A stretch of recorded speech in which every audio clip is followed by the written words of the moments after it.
1944 senesi Kırım halkının başına kelgen sürgünlük faciasından son Kırım Yarımadasının şehir, kasaba ve koyları sahipsiz kaldı.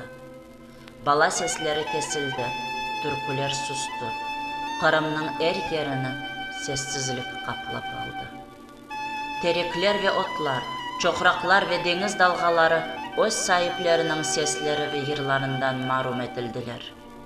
Nihayet çok yıllar geçken son dağlar ve çöller, ormanlar ve deniz doğmuş evlatlarının türkülerini işitmektedir. Keçke kalgan türkülerini.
Portatur'un mailesi, ne büyüktür halesi.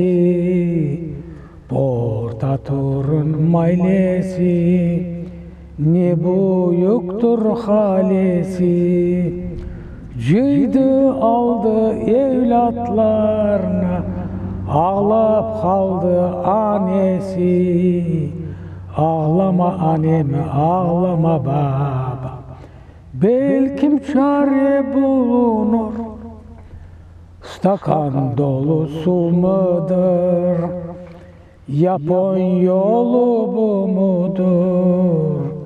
Stakan dolu su mudur, yapon yolu bu mudur? Allah Allah padişah, yapacağım bu mudur? Ağlama annem, ağlama baba, belkim çare bulunur. Selvi gibi boyumuz, ağlap kaldı soyumuz. Selvi gibi boyumuz, ağlap kaldı soyumuz. Allah Allah padişahım, yapacağın bu mudur? Ağlama anam, ağlama babam, belkim çare bulunur. Stakan dolu su mudur, yapon yolu bu mudur?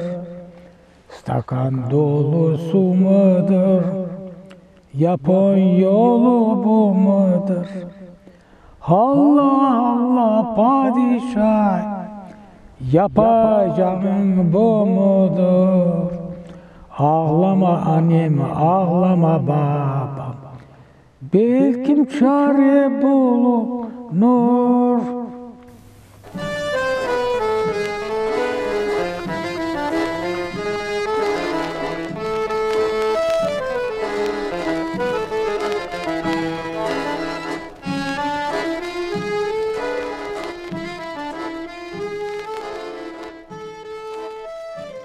Dragon Ali oğlu Cemal 1938 senesi Kırım'nın Sudak şehrine bağlı Hapısxor köyünde 7 balalı Xorantanın 4. balası olup dünyaya kele. 6 yaşındaki Cemal Xorantası ve bütün halk ile sürgünlükке uğray. Özbekistan'ın Samarkand bölgesine bağlı Karadarya rayonunun Valican köyüne düşeler.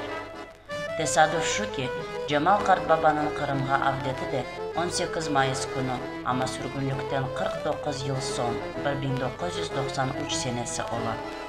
Şimdiki vakitte Karasu Bazar bölgesine bakkan Bahçeeli köyünde yaşamakta.